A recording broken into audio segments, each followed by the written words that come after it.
Covering the face with a burqa has become a contentious issue, and several countries have imposed bans or restrictions. The debate, to quote a BBC report, takes in religious freedom, female equality, secular traditions and even fears of terrorism. What people usually have in mind during these discussions is the image of a Muslim woman draped from head to toe in black with only her eyes showing, or possibly even with a cloth mesh covering her eyes. This style of dress, typical of Saudi Arabia, has become inextricably linked with the most conservative forms of Islam and has been increasingly adopted outside the Arabian Peninsula by women who see it as the correct way for female Muslims to dress. In a hot, dry climate, of course, there may also be practical reasons for covering your face. It can protect the skin from the sun.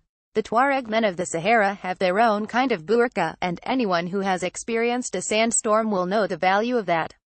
In religious terms, the female veil is supposed to be a sign of modesty, though for others it symbolizes the subjugation of women.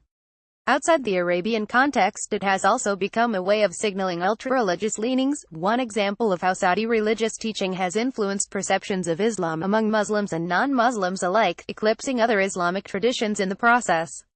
The photo at the top of this page shows a type of Islamic face covering that's rarely seen today. It was taken in Oman around 1905 and, apart from her unusual face decoration, the woman also appears to be wearing trousers, but that's another story.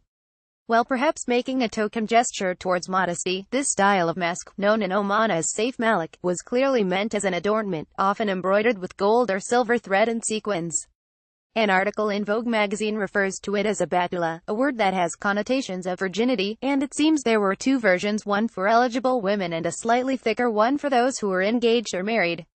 The Saif Malik also seems to have been worn in parts of East Africa. Another photo, taken around 1900, shows two Zanzibar women also wearing the masks. Although the traditional Saif Malik has now largely died out, the video below shows some contemporary styles of face mask worn by women at Sanaa Market in Oman.